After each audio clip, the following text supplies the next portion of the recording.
ॐ गं गणपतये नमः। ॐ ऐं સરસ્વત્યે નમઃ.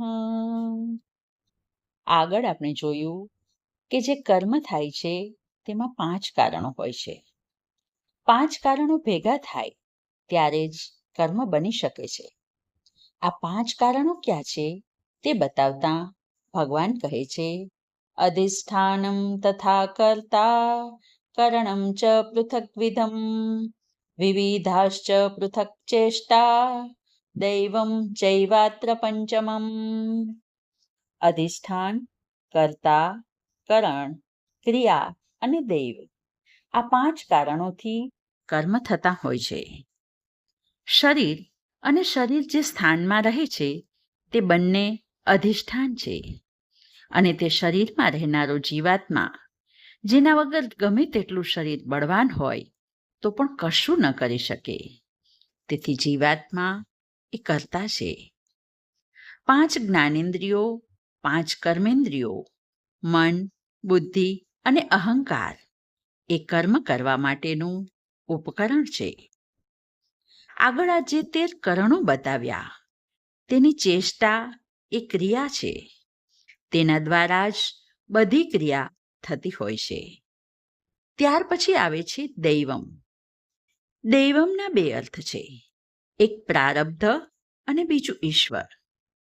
આપણો જન્મ, સ્વભાવ, પરિવાર, શરીરની સિદ્ધિઓ, બુદ્ધિ, લક્ષ્મી, આ બધું જ પ્રારબ્ધ વશાત પ્રાપ્ત થાય છે અને ઈશ્વર કૃપાથી પણ ઘણું બધું પ્રાપ્ત કરી શકાય છે.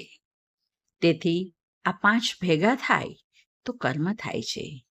વળી આગળ કહે છે, શરીર વાંગ મનો વીર્યત કર્મ પ્રારભતે નરઃ ન્યાય વા વિપરીતમ વા પંચૈતે તસ્ય હેતવ. મનુષ્યની મન, વાણી અને શરીરથી શાસ્ત્રને અનુકૂળ અથવા શાસ્ત્રથી વિરુદ્ધ જે કંઈ પણ કર્મ આરંભ કરે છે એના આગળ બતાવેલા 5 કારણો હોય છે. યાદ રહે, આ 5માંથી કોઈ એકના જ ઉપર બધો ભાર નાખી શકાય નહીં. આ 5એ ભેગા મળીને કર્મ કરતા હોય છે. આ શ્લોક દ્વારા ભગવાન શું કહેવા માંગે છે તે બતાવતા આગળ કહે છે, તત્રૈવં સતી કર્તારમ આત્માનં કેવલમ તુ યઃ પશ્યત્યકૃત બુદ્ધિત્વાન સ પશ્યતિ દુર્મતી. આવું હોવા છતાં જે વ્યક્તિ પોતાને જ એકમાત્ર કર્તા માને છે તે કુબુદ્ધિના કારણે સાચું જોતી નથી. તે દુર્મતી છે. આત્મા કે બ્રહ્મ એ સદૈવ અકર્તા છે, મૂક સાક્ષી છે. કેવળ મંદ બુદ્ધિવાળો અહંકારી મનુષ્ય જ એ માને છે કે પોતે જ ખરો કર્તા છે અને તેથી તે કર્મથી બંધાય છે. આવો બુદ્ધિમાં વિવેક જાગૃત ન થયેલો હોય તેવો દુર્મતી મનુષ્ય સત્યનો સ્વીકાર કરી શકતો નથી અને તેથી આગળ કહે છે, યસ્ય નાહં કૃતો ભાવો બુદ્ધિર્યસ્ય ન લિપ્યતે હત્વાપી સ ઇમાન લોકાન ન હંતિ ન નિબધ્યતે.